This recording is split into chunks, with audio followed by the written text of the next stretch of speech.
할렐루야. 오늘 13절에 너희 안에서 행하시는 이는 하나님이시라고 그랬죠. 하나님이 내 안에서 하나님의 뜻을 이루고 소원을 이루시고 우리의 인생의 여정을 이끌어 가심을 여러분이 오늘 인정하는 여러분 되길 바랍니다. 너희 안에서 행하시는 분은 하나님이시니 자기의 기쁘신 뜻을 위하여 너희에게 소원을 두고 행하신다.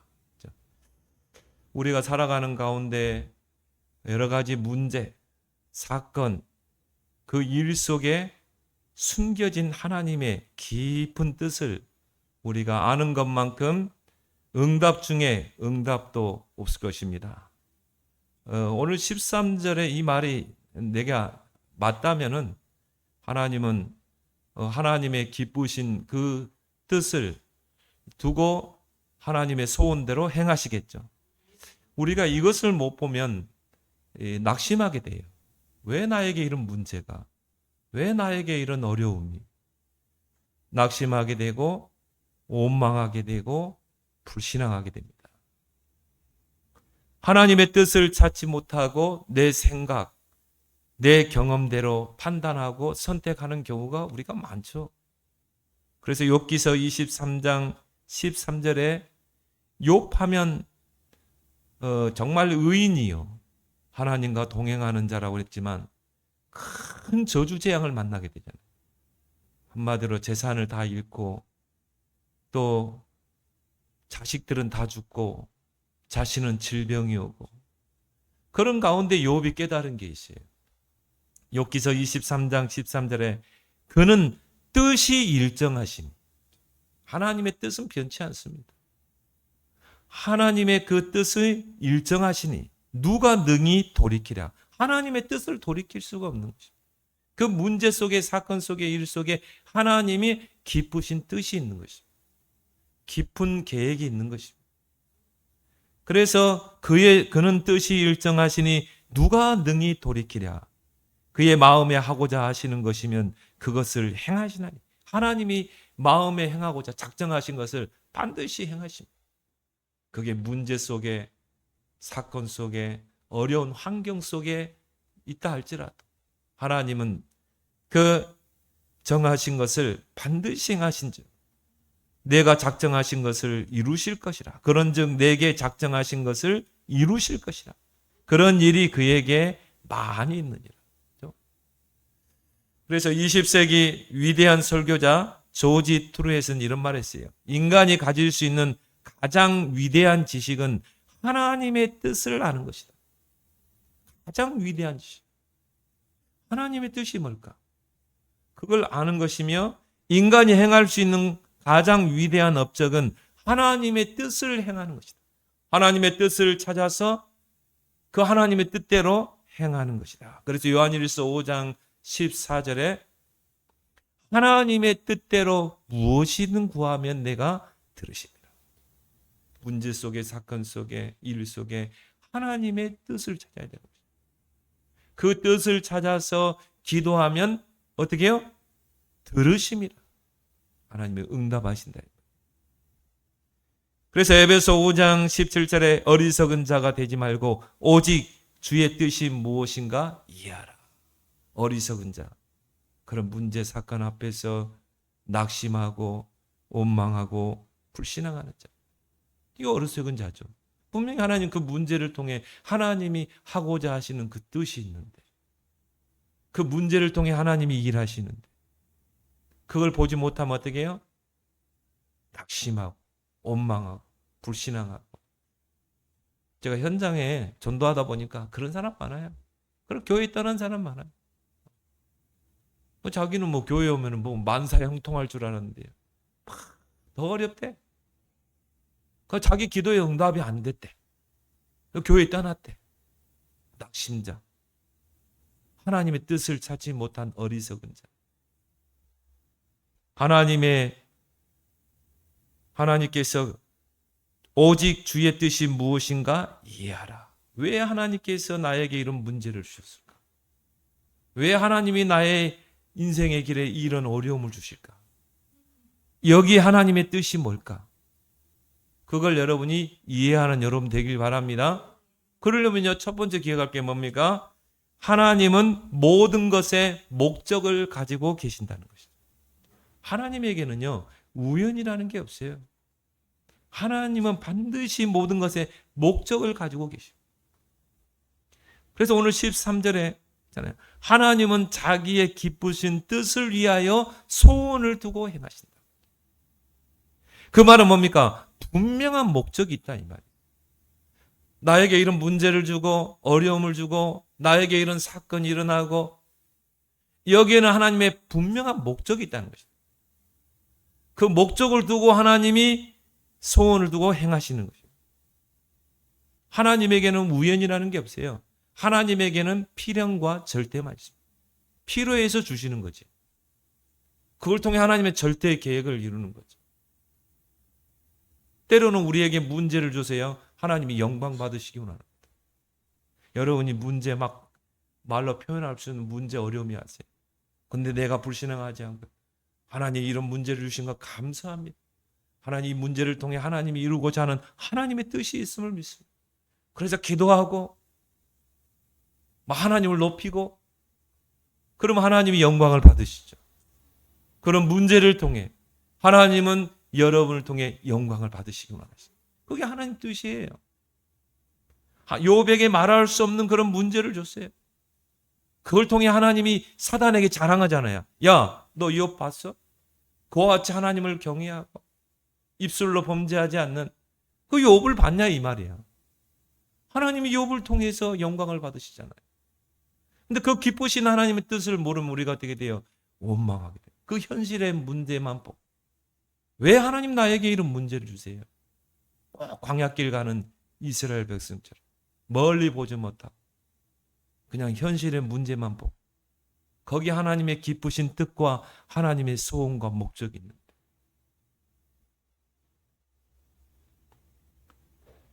하나님은 모든 것에 목적을 가지고 계신다는 것이.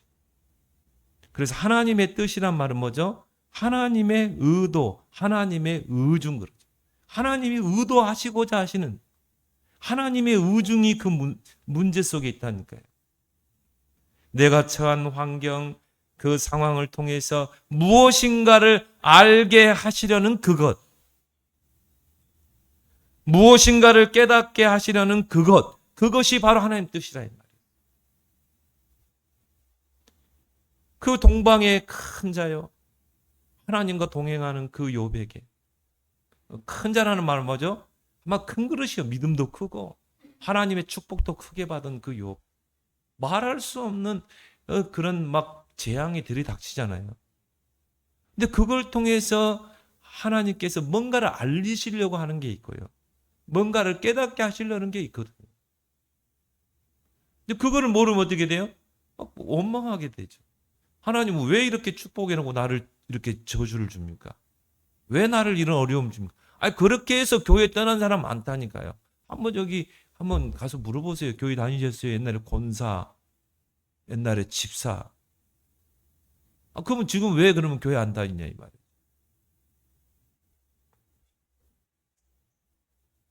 고린도후서 12장에 보니까 바울이요.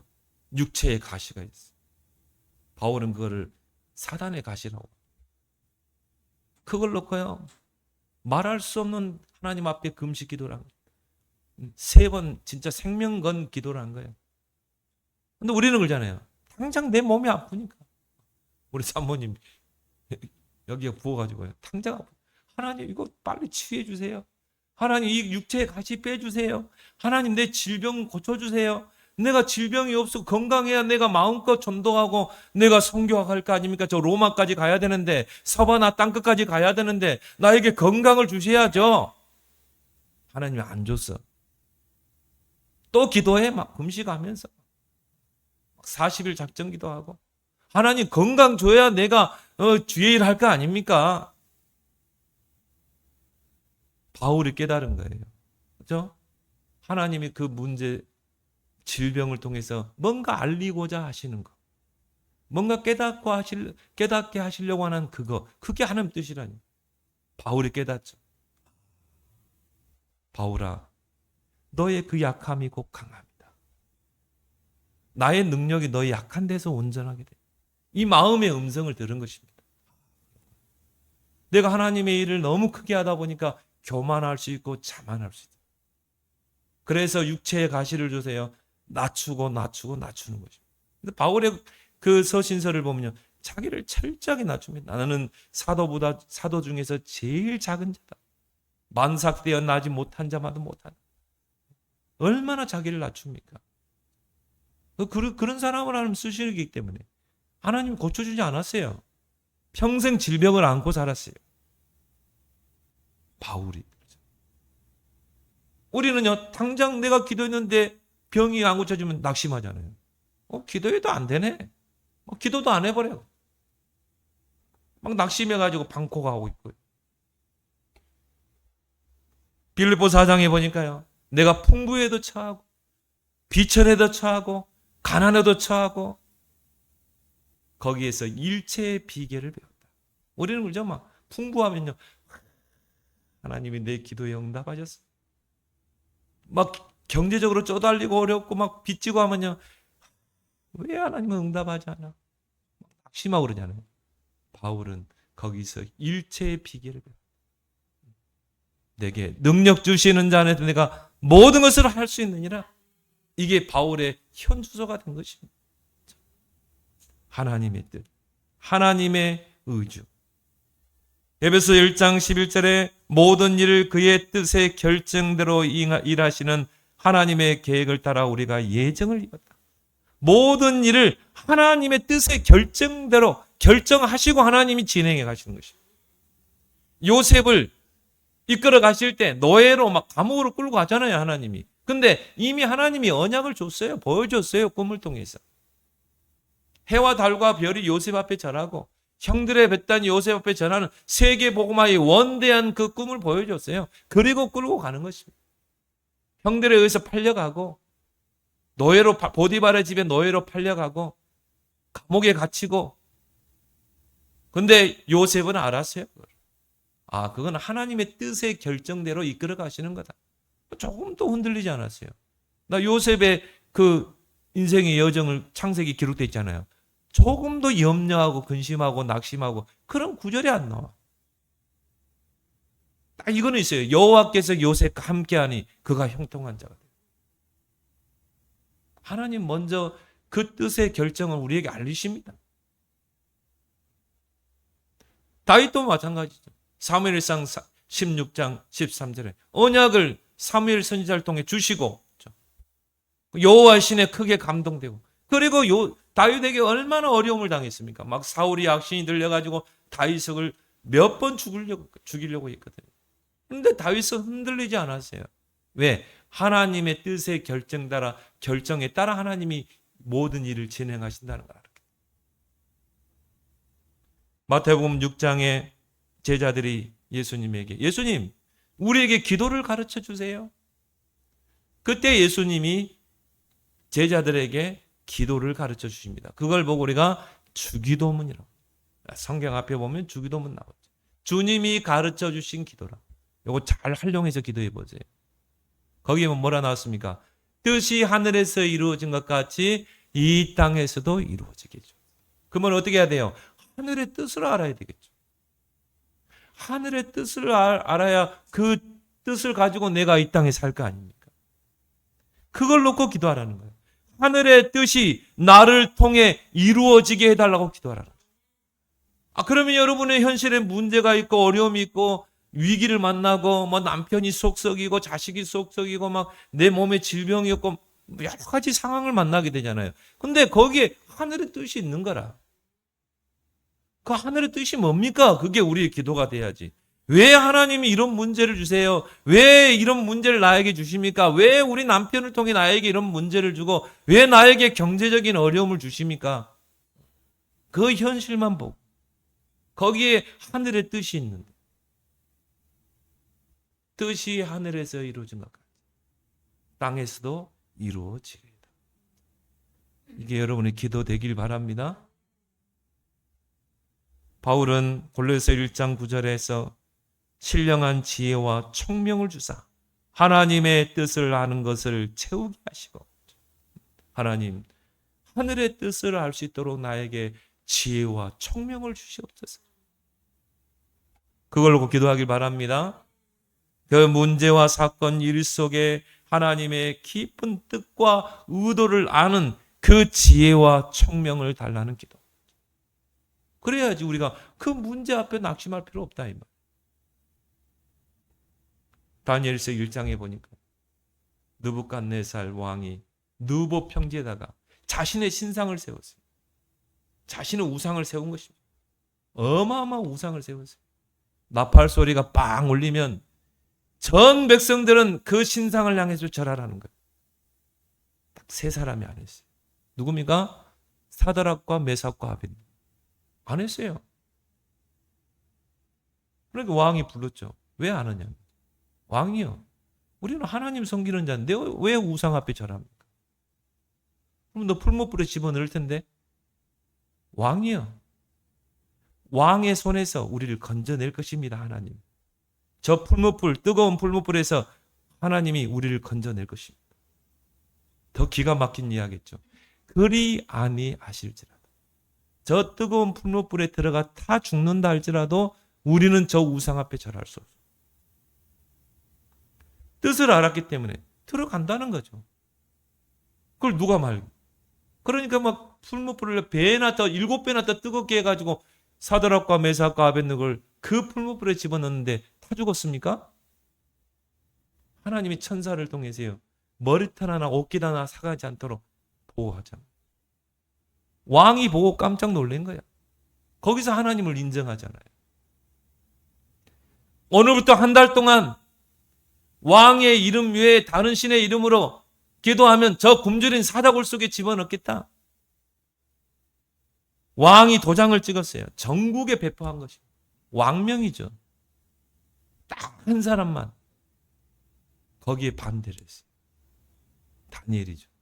전에 하던 것처럼 그렇게 엄포를 놔도 어명이 있어도 전에 하던 것처럼 예루살렘을 향해서 창문을 열어놓고 하루에 3번 정식기도 했어요. 그거를 이제 다니엘을 모함하는 자들이 왕에게 고발하죠. 굶주린 사자굴 속에 들어가야 되잖아요. 그러면 다니엘 굶주린 사자에게 잡혀 먹었습니까? 아니죠. 하나님의 천사를 통해 굶주린 사자의 입을 닫아버렸잖아요. 하나님의 뜻을 아는 것. 정말 그 지혜와 총명을 달라고 기도해야 돼요. 기도하는 사람은요, 들어가는 거예요. 풀무불에 들어가는 것입니다. 가나안 땅을 목전에 두고 가데스 바네아에서 모세가 12정탐꾼을 가나안 땅에 보내죠. 그 가나안 땅을 정탐하고 오라는 것입니다. 자, 12명을 보냈는데 12명이 돌아왔어요. 가나안을 정탐하고. 10명이요, 불신앙의 보고를 했어요. 저 가나안 땅에 들어가 보니까 거인들이 있는데 얼마나 장대하고 힘이 센데 우리는 무기도 없고 우리는 무장도 안 했고 만약 가나안 땅에 들어가면 우리는 다 몰살당한다는 거예요. 우리는 거기에 비하면 메뚜기와 같다. 그 10명이 보고하는데요, 전 백성이 대성통곡을 했다는 거예요. 왜 우리를 광야로 끌어내가지고 이렇게 죽게 만드냐. 차라리 애굽으로 다시 돌아가자. 그들은 뭘 봤어요? 현실의 문제만 보는 것이죠. 내 앞에 지금 당장 내 앞에 문제, 현실의 문제. 그것만 보고 불신앙에 보거라. 그 여파가 전 백성이 퍼져 들어가는 거예요. 그때 딱 두 사람이 여호수아 갈렙이 아니다. 저 가나안 땅의 거인들은 키도 크고 장대하고 힘도 세고 우리는 메뚜기 같지만 저 가나안 땅은 하나님이 이미 우리에게 주신 언약의 땅이다. 그렇기 때문에 하나님이 점령하게 하실 것이다. 그렇다면 저들은 우리의 밥이다. 멀리 본 것입니다. 이미 언약을 줬잖아요. 이미 가나안 땅은 약속의 땅이다. 그런데 왜 현실의 문제 앞에서 걱정합니까? 여러분은 앞으로 237 나라 5천 종족을 살리고 서밋 랩넌트 작품 남겨야 될 사람 아닙니까? 그 속에 우리를 불렀잖아요. 이 원대한 그 언약 속에 우리를 이 대열 속에 우리를 불렀잖아요. 여러분의 정체성을 알아야 돼. 근데 왜 현실의 문제 앞에서, 내 현실에 닥치는 문제 앞에서 내가 낙심합니까? 결국 뭡니까? 모세가 결정을 해야 되잖아요. 들어가느냐, 들어가지 않느냐. 민주주의를 하면 어떻게 해야 돼요? 안 들어가야 돼요. 다시 애굽으로 항복하고 가야 돼. 10명이 반대했으니까. 거기에 전 백성들도 동조했으니까. 교회의 일은요, 하나님의 일은 다수결로 하는 게 아니에요. 한 명이라도 믿음 있는 사람이 있으면 그 하는 사람의 믿음을 가지고 결정하는 것입니다. 여호수아 뭐라고 그랬어요? 모세가 들어가자. 2명의 보고를. 그게 하나님 뜻 아니겠습니까? 그래서 짧게 쓰임받는 사람이 있고요, 길게 쓰임받는 사람이 있어요. 결국은 그 이스라엘 백성들, 현실의 문제만 보고 불신앙한 그 백성들은 40년 동안 하나님께서 그 가나안 땅을 목전에 두고 거기서 이제 출애굽해서 가나안 가데스 바네아가 오는데 2년 걸렸어요. 근데 가나안을 목전에 두고 정탐꾼을 보냈다 이 말. 근데 모세가 볼 때는, 하나님 볼 때는 이것들을 이래 가지고는 절대 가나안 정복 못 하거든. 이런 상태로 99.9%가 반대를 하는데 이들 데리고 가나안 땅에 들어가면 가나안 문화, 네피림 문화, 바벨탑 문화 다 동화될 텐데 어떻게 하나님 데리고 갑니까? 다시 뒤로 빠꾸 했다. 다시 돌렸어요. 출애굽에서 가데스 바네까지 2년 걸렸는데 하나님이 38년을 돌렸어요. 다시 뒤로. 이게 광야에서 계속 뺑뺑이 돌립니다. 그렇게 해서 출애굽 1세대들을 다 장사를 지냅니다. 광야에서. 그리고 여호수아 갈렙. 오직 이 출애굽했던 그 1세대 중에 여호수아 갈렙, 렘넌트 데리고 가나안 들어가잖아요. 저는 가만히 생각해요. 왜 모세는 안 데려갔을까? 왜 모세는 가나안 땅에 못 들어갔을까? 물론 모세는 율법을 대표하는 자 아닙니까? 율법 가지고는 구원 못 받잖아요. 그런 의미도 있지만 모세가 혈기가 있어요. 혈기. 백성들이 우상 숭배하는 거 보고 하나님의 법궤를 내리쳐가지고 쪼개버렸잖아요. 이게 혈기를 가지면요 절대 여러분이 하나님께 쓰임받지 못합니다. 하나님은 모든 것에 목적을 가지고 계신 줄 믿습니다. 두 번째로 어떻게 하나님의 숨은 뜻을 알 수 있을까요? 하나님의 뜻이 나의 뜻보다 훨씬 더 높고 크다는 것을 인정해야 돼요. 그러면 나의 뜻을 내려놓을 수 있는 것입니다. 하나님의 뜻이 더 크다? 그러면 나의 뜻을 내려놓죠. 내 생각, 내 고집, 내 방법, 경험 내려놓게 되지. 그래서 예수님이요 제자들과 함께 겟세마네 기도를 하잖아요. 이제 십자가를 앞에 두고 예수님 이제 십자가 져야 돼요. 십자가에서 고난 당해야 돼요. 채찍이 맞고 피 흘리고 막 못 바뀌고 십자가에 죽어야 돼요.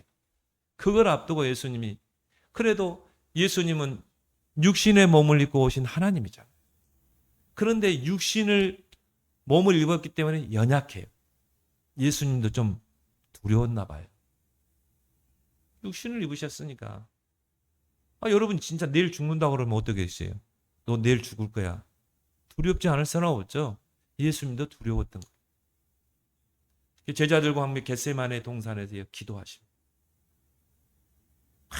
간절히 기도했는데 얼마나 간절히 기도했냐면 땀방울이 핏방울이.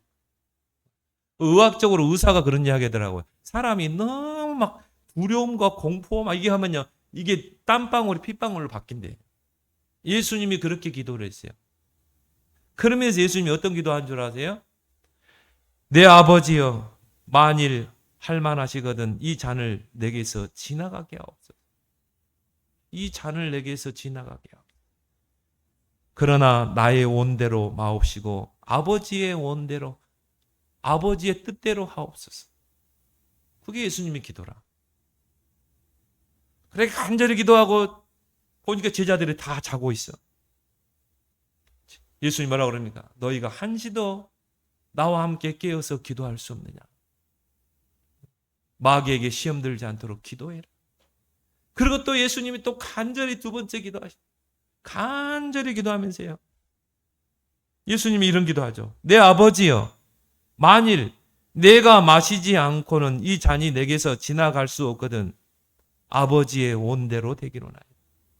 하나님, 할 수 있으면 이 잔을 내게서 좀 떠나가게 해주세요. 그러나 아버지의 원대로 되기로. 이게 우리가 배워야 될 기도인 줄 믿습니다. 그리고 예수님이 붙잡혀서 십자가의 처형을 당했잖아요. 내 뜻이 아니라 하나님의 원대한 뜻. 하나님의 뜻이 내 뜻보다 높다. 그럼 나를 내려놓는 겁니다. 십자가로 가는 거예요. 예수님이 그래서 도살장에 끌려가는 어린 양과 같이 묵묵히 가셨다고 그랬어요. 여러분 알죠? 저와 여러분들을 구원하기 위해서. 죄에서 구원하고 사단의 손에서 구원하기 위해서. 예수님이 그 십자가의 길을 가신 것입니다. 하나님의 뜻을 분별하도록 기도해야 돼요. 빌립보서 1장 10절에 지극히 선한 것을 분별하라. 나의 문제 속에 사건 속에 지극히 선한 하나님의 뜻이 있는 것입니다. 로마서 12장 2절에 하나님의 선하시고 기뻐하시고 온전하신 뜻이 무엇인지 분별하라. 하나님이 기뻐하신 뜻, 하나님이 선하신 뜻, 온전한 뜻, 그걸 분별할 수 있어야 돼요. 왜 하나님이 이런 문제를 주셨지? 왜 하나님이 이런 어려움을 내게 주지? 그래서 어제 토요 메시지 보세요. 산업선교, 렘넌트 전도와 또 우리 핵심, 또 흩어진 제자 메시지 흐름을 놓치지 말라는 것이죠. 산업의 흐름을 놓치지 마. 시대의 흐름을 바꿔라. 세계의 흐름을 바꿔라. 순례자의 흐름을 따라가라. 어떻게 하나님의 숨은 뜻을 분별할 수 있을까? 문제 사건 속에 하나님의 숨은 뜻이 있는데 어떻게 우리가 그것을 분별할 수 있을까? 세 가지 흐름을 놓치지 말기 바랍니다. 말씀, 기도, 강단. 말씀의 흐름 놓치면 안 돼요. 그 말씀 속에서 하나님의 선한 뜻을 보여주거든요. 그래서 히브리서 4장 12절에 하나님의 말씀은 살았고 운동력이 있고, 그러면서 뭐라고 그랬죠? 너희 마음과 생각과 뜻을 분별한다고 그랬어요. 하나님이 그 말씀을 통해 하나님의 뜻을 알리십니다. 또 기도 속에서, 기도의 흐름 속에서 빌립보서 4장 6절 7절에 그렇죠. 아무것도 염려하지 말고 기도해라. 하나님의 성령이 너희 마음과 생각을 지키시고 하나님의 선한 뜻을 분별하도록 하나님이 마음과 생각 속에 하나님의 계획을 알리시는 것입니다. 그런 의미에서 강단의 흐름이 얼마나 중요합니까? 여러분이 한 주간 동안 여러 가지 문제, 사건, 일, 어려움 다 만나고 오늘 이 자리에 왔을 것입니다.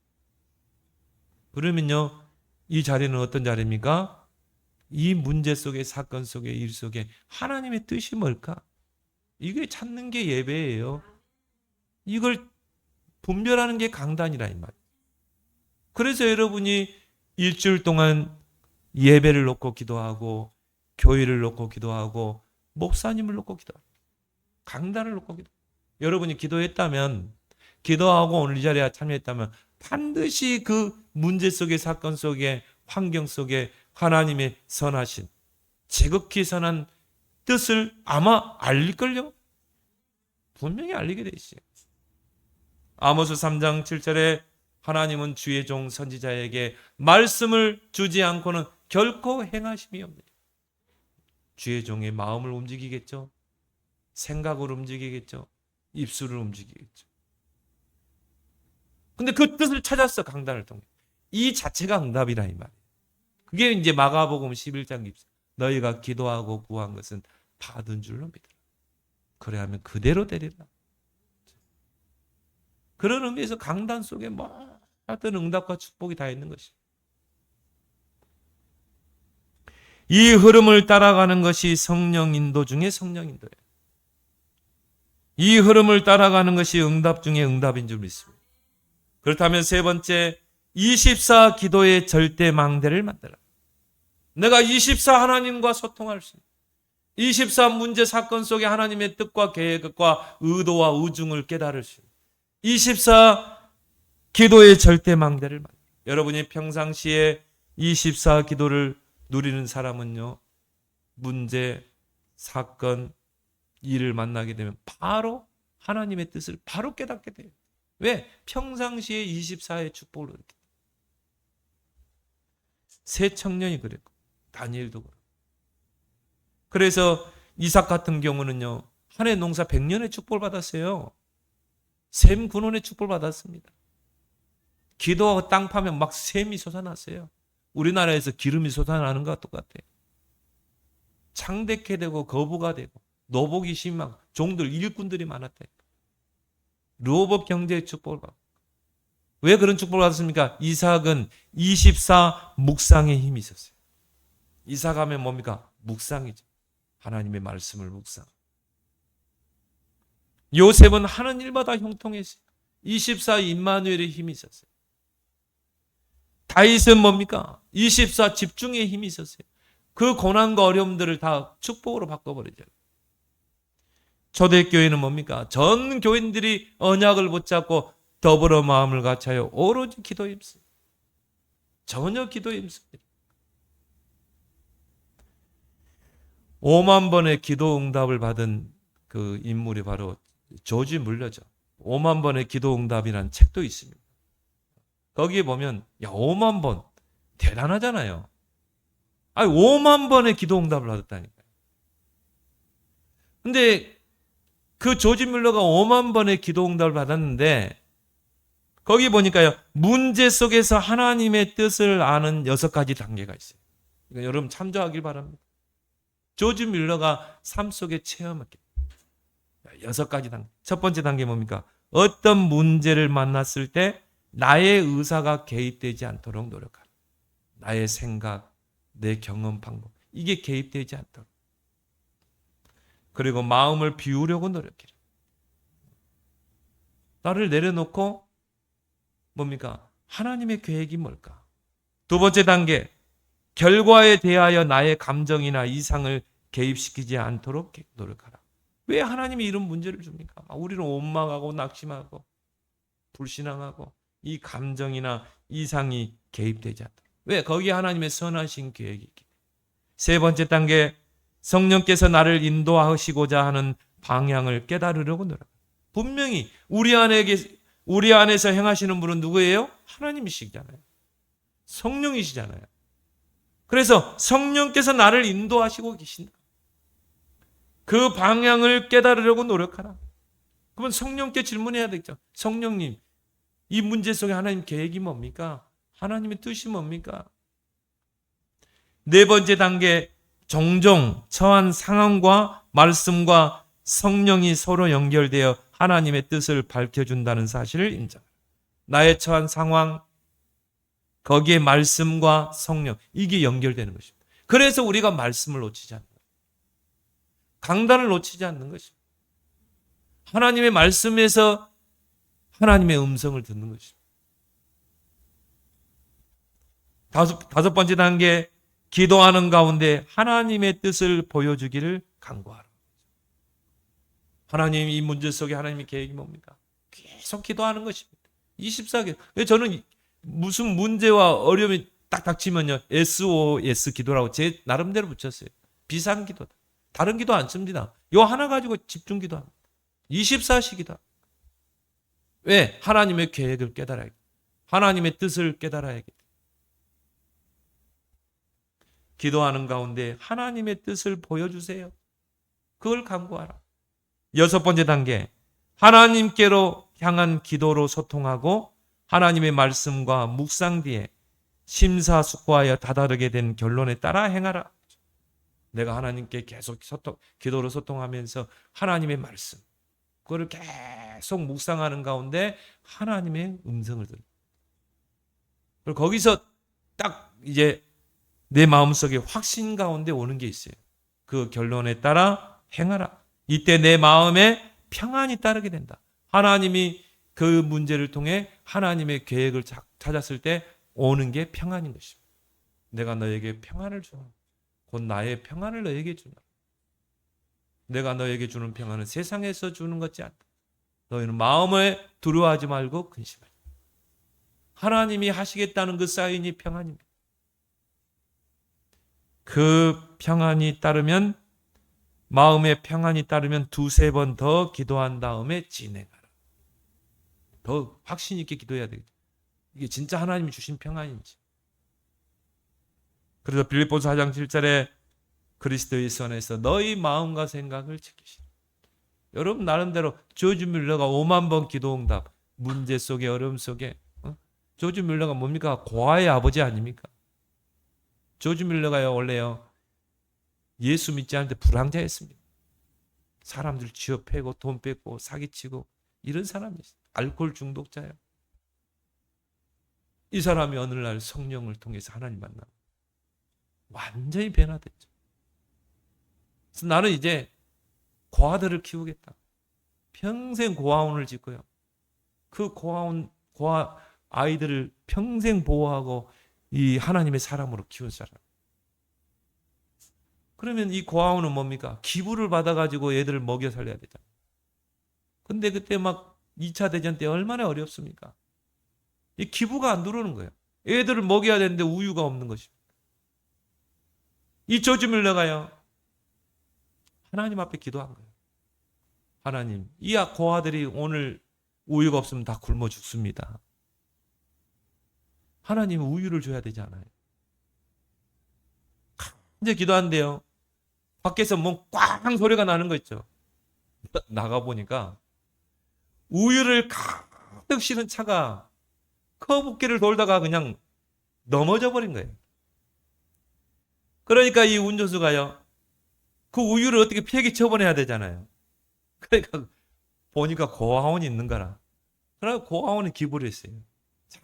하나님이 역사를 보세요. 그 2차 대전 때 얼마나 어렵습니까? 조지 뮬러가 하나님 앞에 기도하는 골방이 있었다니까요. 그래서 한 기자가요 인터뷰를 했어요. 조지 뮬러에게. 아니 어떻게 이 전쟁 시기에 이 고아들을 먹였습니까? 어떻게 5만 번의 이 기도 응답을 받았습니까? 그 비결이 뭡니까? 조지 뮬러가 그 기자를 데리고 골방으로 데려가죠. 기도의 골방. 그 조그만 골방이에요. 방석 하나가 있는 거예요. 방석. 얼마나 거기다 무릎 꿇고 기도했는지요. 그 방석에 구멍이 2개가 뚫려 있는 거죠. 내가 5만 번 기도 응답을 받았던 비결이 여기 있습니다. 문제 딱 만나면 골방으로 들어가는 거예요. 거기에서 무릎 꿇고 하나님께 기도하는 것입니다. 이게 바로 나의 기도 응답의 비결입니다. 그 구멍난 방석. 여러분도 그 자격 있는 줄 믿습니다.